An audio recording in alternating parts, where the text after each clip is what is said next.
Au moins 6 personnes, dont une fillette de 10 ans et sa mère, ont été tuées par une frappe de missiles russes sur la ville ukrainienne de Kryvyi Rih lundi. L'attaque a blessé 69 autres personnes, les missiles ayant touché un immeuble de grande hauteur et une université. Le gouverneur régional Serhiy Lysak a déclaré un jour de deuil pour les vies perdues. Kryvyi Rih, la ville natale du président Volodymyr Zelensky, a été une cible constante des frappes russes. En juin, une « attaque massive de missiles » sur des bâtiments civils a fait 11 morts et 28 blessés.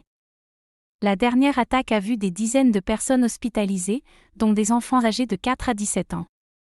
Le président Zelensky, qui a grandi dans la ville, a déclaré que 2 missiles avaient frappé un immeuble d'habitation et un bâtiment universitaire tôt lundi matin.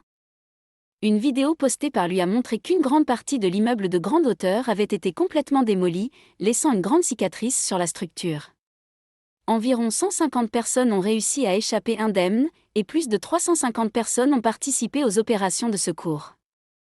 Zelensky a juré que « cette terreur ne nous effraiera pas ou ne nous brisera pas ». Ces dernières semaines, la Russie a intensifié les attaques contre des cibles civiles. Mikhailo Podolyak, un conseiller principal de Zelensky, a accusé Moscou de lancer des attaques génocidaires contre les Ukrainiens, appelant à la défense antimissile et à la défense aérienne pour fermer le ciel ukrainien. Moscou a constamment nié cibler les civils, mais les dirigeants occidentaux ont accusé la Russie de bombarder fréquemment des zones sans but militaire. L'ONU a signalé 25 671 victimes civiles depuis que la Russie a lancé son invasion de l'Ukraine l'année dernière, mais le chiffre réel est probablement plus élevé. Ailleurs, un ouvrier de 60 ans a été tué à Kherson lors d'une attaque à la roquette tôt le matin, et une attaque de drone a été signalée dans la région frontalière russe de Briansk. Les responsables russes ont également signalé avoir abattu 3 drones ukrainiens à Moscou.